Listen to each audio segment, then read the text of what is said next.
환경오염으로 인하여서 최근에 우리 일상에 변화가 생기기 시작했습니다. 이전에는 기상예보를 보면서 날씨만 확인하면 됐는데 이제는 미세먼지의 농도도 확인해야 되는 일상이 되었습니다. 어떤 회사는 유명 배우를 앞세워 미세먼지를 차단하는 마스크 광고를 하면서 마스크도 마치 하나의 옷처럼 현대인의 필수품이 된 것처럼 브랜드화 시키고 있는 것을 보게 됩니다.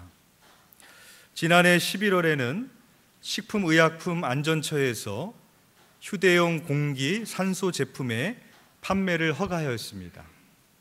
등산이나 운동 전후에 산소를 일시적으로 공급할 수 있는 제품의 판매를 공식적으로 허가한 것입니다. 바야흐로 이제는 생수만 사 먹는 시대가 아니라 산소도 사 먹는 시대가 되었습니다. 오늘 본문에는 예수님께서 탐욕에 빠져들지 않도록 경고하면서 들려주신 비유가 나옵니다. 소위 어리석은 부자의 비유라 불리는 이야기입니다.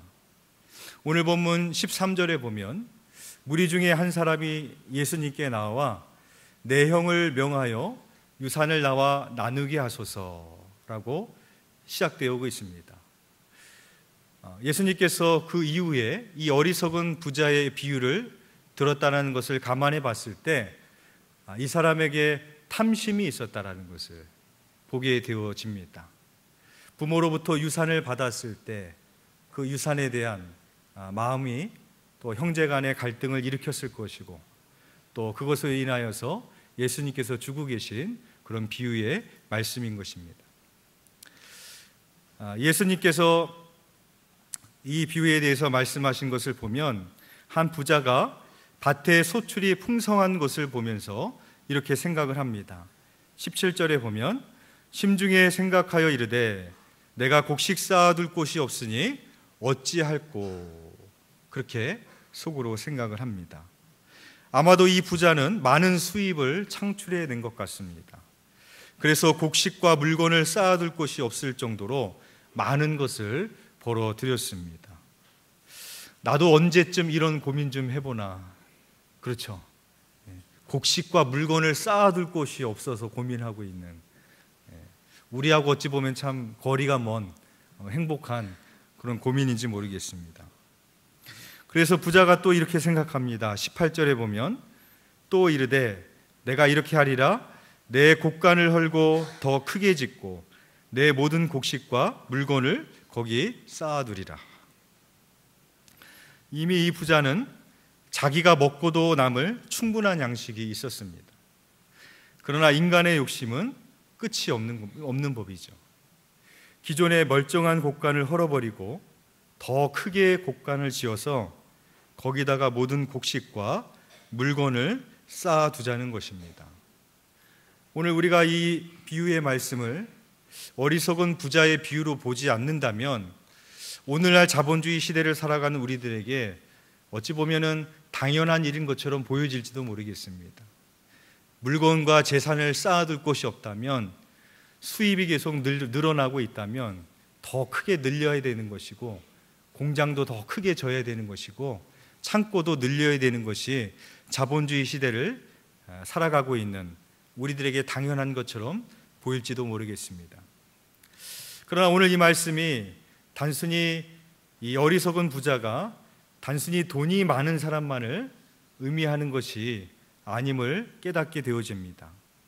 이 어리석은 부자는 바로 막대한 자원과 에너지를 고갈시키며 살아가고 있는 현대인들 모두를 지칭하고 있는 것입니다. 산업화를 지나 자본주의 시대를 살고 있는 현대인들은 더 많은 것을 생산하는 것이 곧 선으로 여기고 살아가고 있습니다. 이 말을 경제학적으로 번역하면 성장하는 것이 곧 선이다 라는 개념이 우리 안에 있다는 것이죠. 그래서 더 많이 생산해야 되는 것이고 더 많이 성장하기 위해서는 끊임없이 자원을 소비하고 낭비해야 되는 것입니다. 현재 미국과 중국 간에는 치열한 무역 전쟁이 벌어지고 있습니다. 겉으로 보면 트럼프와 시진핑의 대결인 것처럼 보여질 수도 있지만 대통령은 자국의 국민들의 이익을 대변해야 되는 사람들입니다. 다시 말해 중국 국민들과 미국 국민들의 경제 전쟁이 벌어지고 있는 것입니다. 중국은 미국을 누르고 세계 경제 대국을 건설하려는 야망을 가지고 있습니다. 반면에 미국은 중국의 속내를 알기 때문에 어떻게 해서든지 중국의 성장을 방해하고 저지하고자 하는 그런 속내를 가지고 있습니다. 중국과 미국의 싸움은 단순히 두 나라의 싸움이 아니요, 오늘 본문에 나오는 어리석은 부자와 같이 욕심과 탐욕에 병들어가고 있는 현대인들의 자화상인 것입니다. 지난 3월에 정동제일교회에서 기후변화에 대한 세미나가 있었습니다. 제가 참석은 하지 못하였지만 그 세미나의 자료에 의하면 2050년도쯤이 되면 기후변화로 인하여서 피해가 심각한 수준에 이르게 될 것이라고 예측하고 있습니다.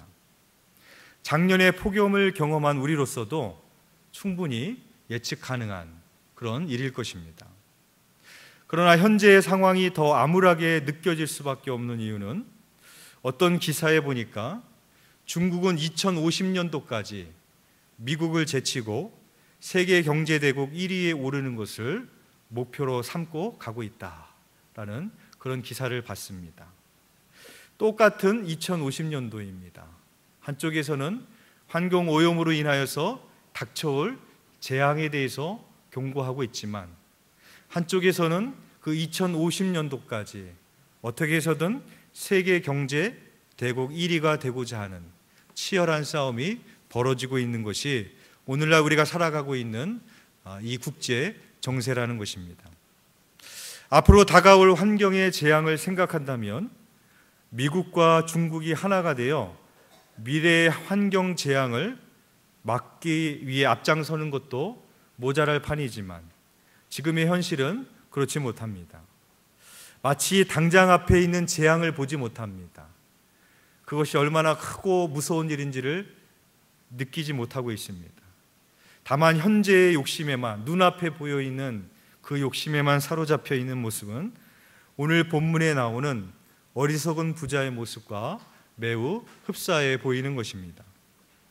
어리석은 부자는 오늘이 이 세상에서 자기의 마지막이었다라는 것을 알지 못하였습니다. 20절 말씀에 보면 하나님은 이르시되 어리석은 자여 오늘 밤에 내 영혼을 도로 찾으리니 그러면 내 준비한 것이 누구의 것이 되겠느냐. 어리석은 부자는 오늘이 자기의 마지막 날인지를 알지 못하고 자기의 창고를 더 늘리고 그곳에 곡식과 물건을 풍족히 쌓아놓으려고 했었다는 것입니다. 그리고는 그 곡식과 물건을 보면서 자기 자신에게 이렇게 말하는 것입니다. 19절에 보면 또 내가 내 영혼에게 이르되 영혼아 여러 해 쓸 물건을 많이 쌓아두었으니 평안히 쉬고 먹고 마시고 즐거워하자 하리라. 그렇게 스스로 흡족해하고 있습니다. 오늘 밤에 떠나야 될 사람에게 여러 해 쓸 물건이 무슨 의미가 있겠습니까? 만약에 어리석은 부자가 오늘이 나에게 마지막 날이었다면 아마 이와 같은 행동은 하지 않았을 것입니다. 예수님께서도 그 찾아온 한 사람에게 말씀하실 때 이렇게 말씀하십니다. 15절에 보면 그들에게 이르시되 삶과 모든 탐심을 물리치라. 사람의 생명이 그 소유에 넉넉한 데 있지 아니하니라 라고 말씀하고 있습니다. 우리의 생명이 소유에 있다면 얼마나 좋겠습니까? 그렇다면 이 부자처럼 우리는 날마다 소유를 늘려야 되지 않겠습니까? 그러나 생명은 그 소유에 넉넉한 데 있지 않습니다. 아무리 내가 많이 가졌다 할지라도 많이 가진 소유대로 사는 것이 아니죠. 내가 가지고 있는 금과 은으로 하나님 나라에 들어갈 수 있는 것이 아닙니다. 생명은 내가 가지고 있는 소유의 넉넉함에 달려있지 않은 것을 너희가 알지 못하느냐. 오늘 밤에라도 내 영혼을 도도 찾을 것인데 그러면 내가 준비한 것이 누구의 것이 되겠느냐라고 주님께서 그렇게 말씀하시는 것입니다. 또한 어리석은 부자의 그 한 사람의 죽음은 한 사람의 죽음으로 끝이 나지 않습니다. 그것은 이 어리석은 부자의 욕심과 탐욕은 그 사람의 죽음으로만 끝나는 것이 아니라 그 주변에 있는 나라와 그 주변에 있는 사람들에게도 재앙으로 불어닥치게 되어지는 것입니다. 남태평양의 작은 섬나라 투발루라는 그런 섬나라가 있다고 합니다. 우리에겐 아주 들어보지 못한 낯설은 그런 나라입니다. 그런데 이 작은 섬나라인 투발루가 앞으로 30년 뒤에는 해수면의 상승으로 나라가 지도에서 사라지게 된다라고 예측을 하고 있습니다. 그 사람들은 우리처럼 환경오염과 자연 파괴를 하지 않았습니다. 그러나 우리들의 잘못으로 인하여서 그 사람들은 자신들의 나라를 잃게 되는 그런 재앙을 맞이하게 되었다라는 것이죠.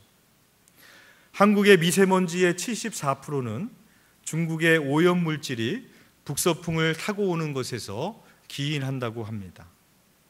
중국 정부는 한때 미세먼지에 대한 전쟁을 선포하였지만 미국과의 무역 전쟁으로 인하여서 어려움을 겪는 기업들을 위해서 규제들을 완화시키고 있는 것입니다.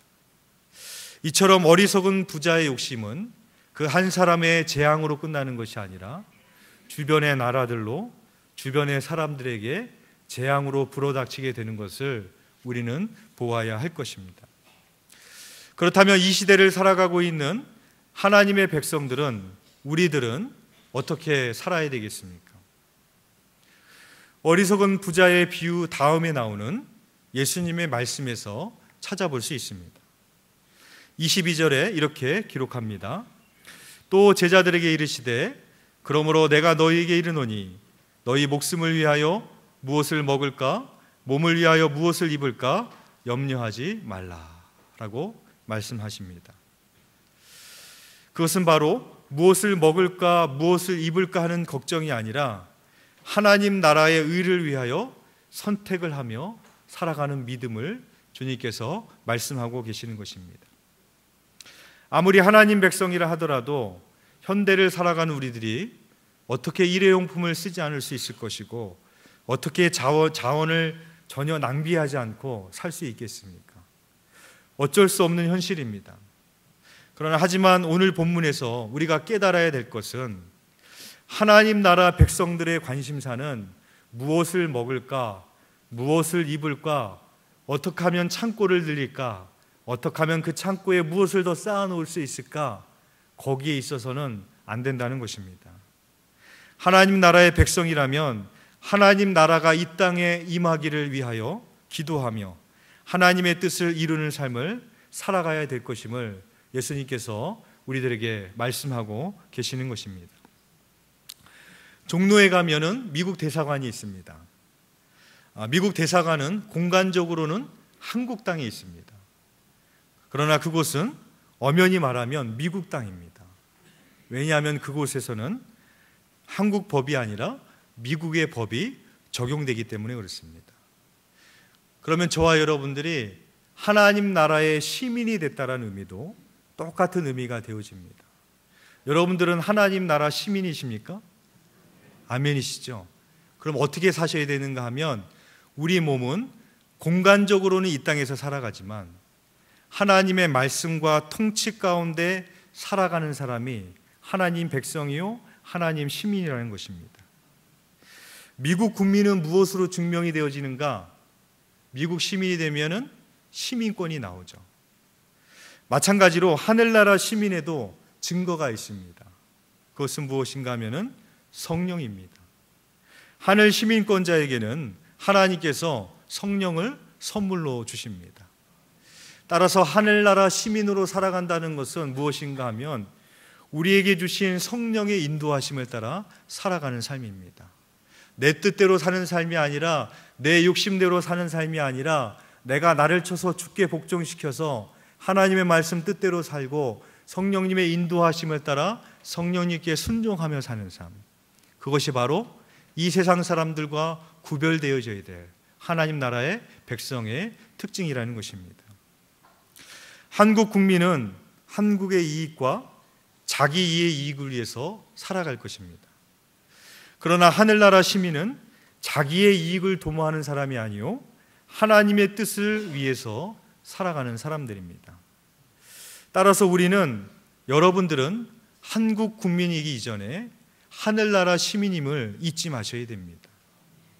하늘나라 시민으로서 한국의 이익과 자신의 욕심과 이익만을 위해서 살아간다면 그 사람은 한국 국민이라고 말할 수는 있겠지만 하나님 나라의 백성이라고 부르기에는 합당하지 않을 것입니다. 그래서 예수님께서 이렇게 말씀하십니다. 29절에서 30절 말씀입니다. 너희는 무엇을 먹을까 무엇을 마실까 하여 구하지 말며 근심하지도 말라. 이 모든 것은 세상 백성들이 구하는 것이라. 너희 아버지께서는 이런 것이 너희에게 있어야 할 것을 아시느니라 하고 말씀하십니다.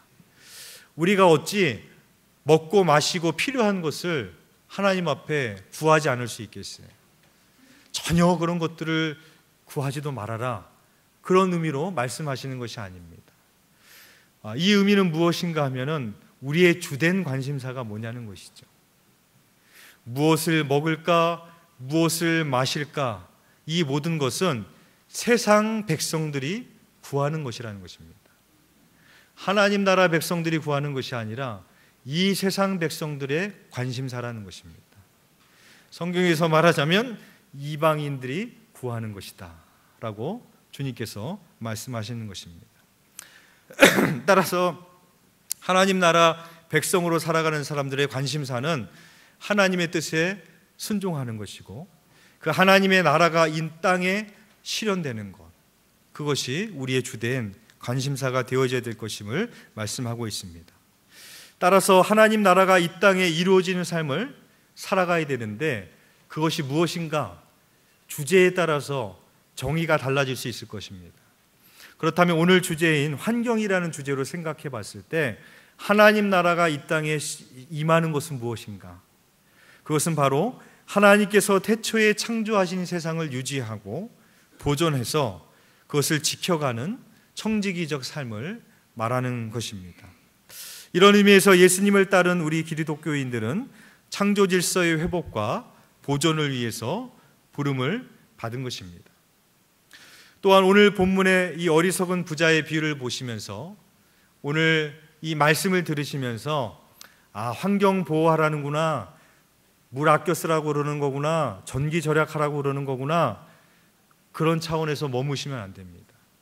이 말씀의 핵심은 자원을 우리가 아껴 써야 된다는 의미도 있지만 그 모든 것의 중심에는 어리석은 부자의 욕심으로 기인됐다는 것을 우리는 봐야 된다는 것입니다.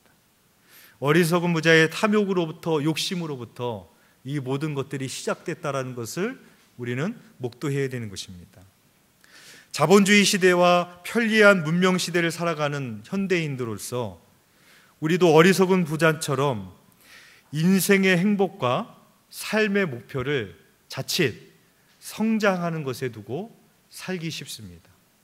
그래서 이 자본주의와 문명 시대를 살아가면서 우리는 행복해지기 위해서는 더 많이 가져야 되지, 더 우리가 인생의 목표를 이루기 위해서는 더 올라가야 되지, 성장해야 되지, 이렇게 잘못된 행복감과 인생의 목표를 가지고 마치 브레이크가 고장난 자동차처럼 성장을 위해서 계속해서 질주해야 되는, 더 많이 쌓아야 되고 더 많이 곡간을 지어야 되는 그런 삶을 향해서 충분히 나아갈 수 있다는 것입니다. 그러나 오늘 본문에서 하나님은 우리들에게 더 본질적인 질문을 던지고 계십니다. 오늘 밤에 내 영혼을 도로 찾으리니 그러면 내 준비한 것이 누구의 것이 되겠느냐라고 우리들에게 묻고 계십니다. 바로 우리 인생의 근원적인 문제와 행복은 하나님께로부터 오는 것임을 우리들에게 말씀하고 있는 것입니다. 그래서 어리석은 부자와 같은 인생을 살았던 솔로몬이 이렇게 우리들에게 권면합니다. 너는 청년의 때에 너의 창조주를 기억하라. 곧 곤고한 날이 이르기 전에, 나는 아무 낙이 없다고 할 해들이 가깝기 전에, 해와 빛과 달과 별들이 어둡기 전에, 비 뒤에 구름이 다시 일어나기 전에 그리하라. 우리에게 그렇게 권면하고 있습니다. 또한 어리석은 부자와 같은 인생을 살았던 그 솔로몬도 창고에 국고에 쌓아둔 곡식과 말들과 무기와 물건들을 보면서 아마 어리석은 부자와 같이 평생 즐겁고 행복할 것이라고 생각했을지 모르겠습니다. 그러나 그의 고백은 무엇입니까?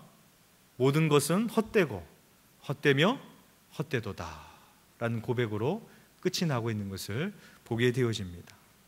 바라긴 저와 여러분의 삶이 이 어리석은 부자의 삶과 같이 되지 않기를 소망합니다. 욕심과 탐욕에 이끌려 그저 성장만을 향하여서 더 많은 것을 갖고 더 넓은 것으로 움직이고 더 많은 것을 쌓아놓으려는 삶을 향해서 질주하는 인생이 아니라 지금도 살아계신 그 하나님 앞에 나의 창조주가 되시고 나의 구원자가 되시고 우리를 심판하실 하나님을 경외하며 그 하나님을 바라보며 하나님의 나라를 위하여 살아가는 하나님 나라 백성 되시기를 주의 이름으로 축원드리겠습니다.